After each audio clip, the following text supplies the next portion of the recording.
헌법재판소의 22분 선고는 줄곧 단호했습니다. 어떤 권력도 국민을 초월할 수 없고 아무리 복잡한 갈등이라도 민주주의 원칙 안에서 풀어야 한다는 게 핵심이었는데요. 결정문에 담긴 의미를 자세히 분석해 보겠습니다. 박은선 변호사, 송승환 기자와 함께합니다. 어서 오세요. 안녕하십니까. 네, 크게 5가지 쟁점이 있었는데 모두 중대한 헌법 위반으로 봤습니다. 근거가 뭐였습니까? 네, 헌법 제65조에 따르면 대통령의 직무 집행에 있어서의 헌법이나 법률 위반 행위가 탄핵 사유가 되는데요. 이번 사건에서는 그 탄핵 사유로 5가지가 쟁점이었죠.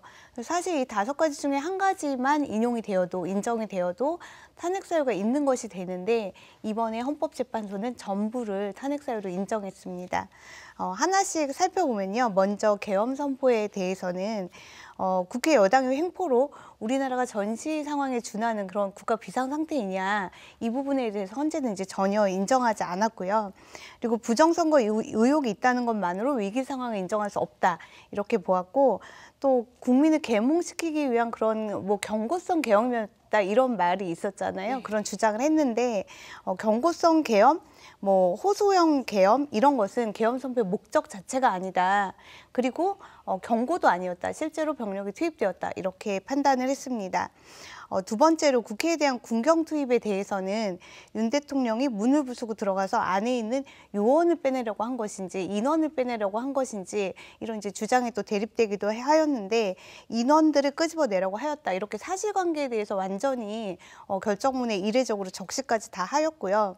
그리고 또 이렇게 윤 대통령이 직접 지시를 해서 국회 군대를 투입해서 국회 권한 행사를 이제 방해했으므로 국회 계엄 해제 요구권, 또 국회의원들의 표결권, 그리고 불체포 특권 이런 것들을 다 이런 기본권들을 침해했다라고 인정했습니다.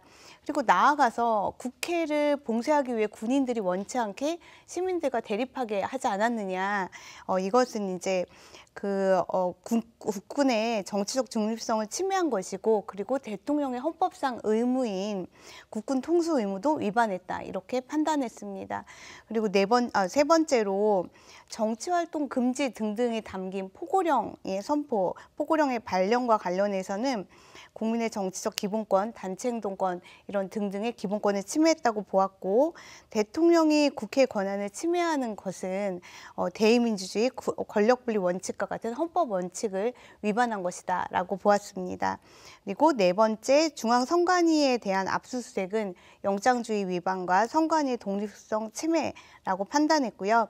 마지막으로 법조인에 대한 위치 확인을 한 것은 사법권의 독립에 대한 중대한 침해다. 이건 역시 제도 위반이라고 보았습니다. 네, 그런데 결정문에서 또 눈에 띄었던 부분이 있습니다. 또 국회에서 어떤 부당한 상황 혹은 다수의 횡포라고 인식했을 만한 상황이 있을 수도 있다. 이 부분은 존중을 하더라도 그래도 비상계엄이라는 수단이 정당화될 수는 없다. 이런 의미였죠? 네, 결코 용납할 수 없다 이런 표현을 쓰셨는데요. 저는 이번 결정의 이제 핵심 문장은 피청구인의 위헌 위법 행위는 국민의 신임을 배반한 것으로 헌법 수호의 관점에서 용납될 수 없는 중대한 법 위반 행위에 해당한다라는 부분이라고 생각합니다. 그래서 이런 부분을 강조해서 또 표현을 하시는데 대한 국민의 신임을 위배했다라고 표현하였습니다. 국민이 아니라 대한 국민이라는 것은 현재의 국민들뿐만 아니라 역사상 주권자로서 대한민국을 지켜온 그 국민의 권리를 기본권을 침해했다라는 것이죠. 대한국민은 헌법 전문에 나오는 표현이기 때문에 그렇습니다. 헌법에 규정되어 있지는 않지만 탄핵 사유가 있는 것만으로는 부족하고 결정례에 따르면 그 탄핵 사유가 있는 것이 헌법이나 법률 위반이 굉장히 중대해야 합니다. 그래서 예컨대 2004년 고 노무현 대통령의 탄핵 심판 사건을 보면은 헌법재판소는 탄핵 사유는 인정을 했습니다. 고 노무현 대통령이 재심민 투표 제한 행위를 한다든지 기자회견에서 특정 정당을 지지하는 행위를 한다든지 이런 것이 탄핵 사유는 맞다. 그러나 탄핵에 이를 정도의 중대한 헌법 위반은 아니다. 이렇게 보았습니다. 이것은 이제 법학에서는 법익 형량, 이익 형량 이렇게 말을 하는데요. 법을 다소 위배했더라도 그 위법성이 미약해서 대통령을 파면하는 게 오히려 국민에게 해가 된다면 파면하지 않아야 된다, 탄핵하지 않아야 된다라는 것이죠. 그런데 오늘 현재는 윤석열 전 대통령의 위헌성, 위법성 정도는 법익 형량을 해봐도 헌법 질서에 너무나 큰 부정적 영향을 미쳐서 파면으로 얻는 헌법 수호의 이익이 대통령 파면에 따른 혼란 등 국가적 손실을 압도할 정도로 크다. 이렇게 상당히 파격적인 표현까지 사용하면서 파면의 법익이 굉장히 크다라고 판단을 하였습니다. 따라서 윤석열 전 대통령의 5가지 탄핵 사유의 행위들은 헌법 수호의 관점에서 도저히 용납할 수 없는 행위, 대한국민의 신임을 위반한 배신한 행위이니 탄핵돼야 마땅하다. 이런 취지로 판단한 것입니다.